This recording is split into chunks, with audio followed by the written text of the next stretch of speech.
Hey, welcome back to the garage. Today, I want to talk about the over $8,000 in accessories I've put on this bike. Goldwing people will call them Furkles. This isn't just for Goldwing owners though. Some of the accessories I have put on this bike are worth every penny I paid for them. $250 set of crash guards that saved my engine the first time I dropped the bike. Others were an astronomical waste of money, like a $2,000 Hitch that does nothing more than a $400 Rivco. With winter coming up, and winter being the season for projects on bikes, I thought I would share with you the things that I think were a complete waste of money, things I think were probably okay for the money, and then things that I think provided a lot of value for the money. I've also come up with a set of guidelines for myself for should I buy this accessory, and I think I'll share that with you as well. Let's start with the accessory that hurt the most. A $2,000 Hitch. So this is the Seaway canoe and this hitch. This is a $2,000 hitch. $2,000 for a motorcycle hitch. Yeah, I went hook, line, and sinker on this one. It has this quick disconnect underneath here that is really cool. It allows you to pop this thing off and on really easy. That is what sold me on it. I paid to get the extra quick disconnect here, but that's not actually what you get. So the idea was I would be able to put this on there, throw this tray and the trailer, take it out on the road, get to a hotel, leave the trailer at the hotel, pop the tray on, and be able to day trip out from there without having the whole trailer attached to me. It doesn't work like that at all. You simply cannot do that with the Seaway hitch. You have to choose between this tray or the hitch. Single biggest waste of money. If I could go back in time, I would just buy the Rivco, spend the $400, get a hitch, and call it a day, because you can get a tray that goes on the hitch. All right, on to the next one. This is a Russell Daylong seat. I expect this to be the most controversial part of this whole video. This seat and backrest cost $2,000, and it's not comfortable. I bought this because my wife was having hip surgery and I wanted to make sure she was absolutely comfortable so she could handle a long ride on it. And we've put about 8,000 miles now on this seat. Chalk this up to something else I probably wouldn't buy again. And I know that's gonna hurt a lot of people's feelings because Russell has a huge following out there. And I really want to love this seat. That's why I gave it 8,000 miles to see if I could get it to work well for me. Not everything was some kind of huge regret. Not everything cost $2,000 and I'm disappointed in. These drink holders seemed like a great idea. I've seen guys use these on videos and they look awesome. Chris Caliente has one, seems to love it. The problem is I can't find a way to use them with a full face helmet. The helmet gets too much in the way and I can't find a straw that's long enough that when you're riding you can get this up underneath your helmet and get it in your mouth. I tried a metal straw too because I thought maybe the problem was this flexible straw. The roof of my mouth told me that the metal straw was a really bad plan. Like one bump and I was like, ugh!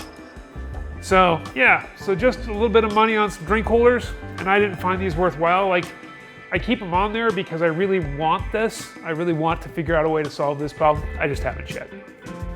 All right, so next thing are these footrests. These aren't a catastrophe, they're just not very useful.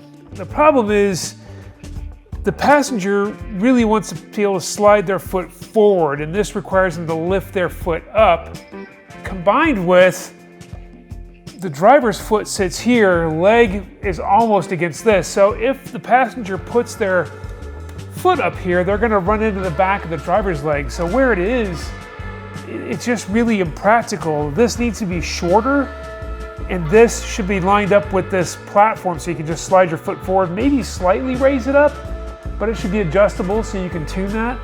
This is just too far forward. If my foot's on here, this hits the back of my boot. So it's really it's impractical where it's located. So last thing are these lights here. These are fairly expensive lights. And the problem is they're not really visible in the day. I purchased them so that this part of the bike would be visible from a safety perspective because this part of the bike disappears. There's a lot of lights up front, in the rear, The side lights I put on the front help, but these lights just disappear during the day. So they're not very useful for daylight riding.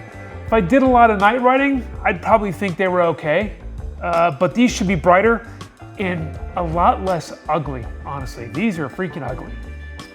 So not everything I bought has been a regret, right? So I bought these T-Rex engine guards not too long ago, actually, and they paid for themselves in one shot.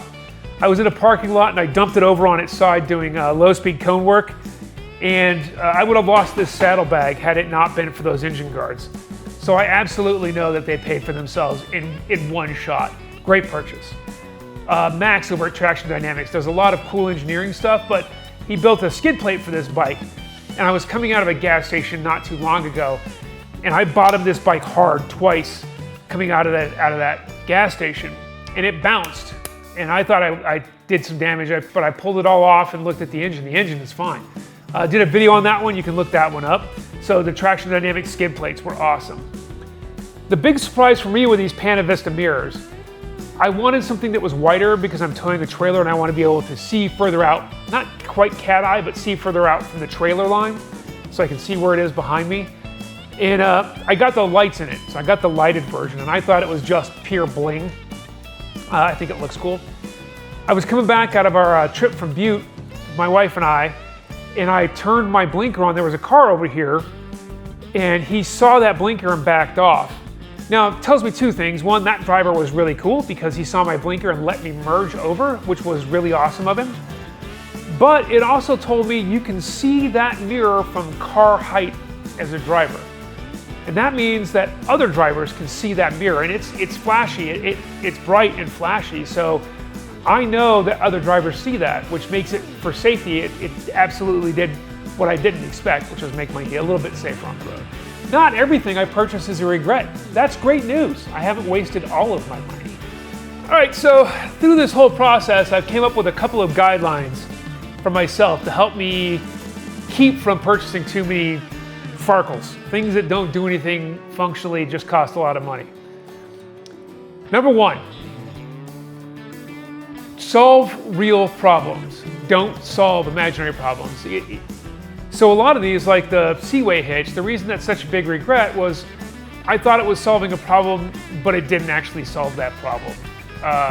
This seat is another example. I thought I was solving a problem, but I didn't know if I had the problem yet. We hadn't given the OEM seat long enough to know if that was a problem. Number two, make sure the product fits your style and your gear.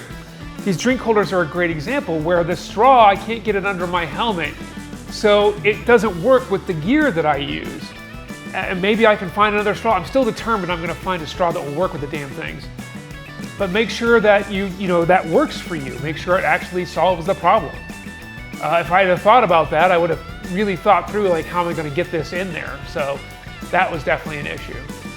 Number three, think about protection and safety first. Think about protecting your engine. Do you protect your saddlebags from a tip over? Are you making yourself more visible on the road? So those are the things you really, really need to focus on, and make sure the product solves that problem. Don't buy it because it looks cool. Buy it because it's actually solving protection and safety first, then go to farkles. All right, so wrapping up, what do I think? I think I've spent 30% of the price of my bike on accessories, which is ridiculous. 2 of those accessories cost me half that money. So make sure you're not wasting your money. Make sure you're getting value for your money. If you have stuff you've purchased that you think is a waste of money, drop a note down below so that I don't buy those and neither do other people. And if you bought stuff that you think is really valuable that I'm not thinking of, let me know. Let me know what you think. Like what is going to provide a lot of value here. Have a good one. Keep your wheels down.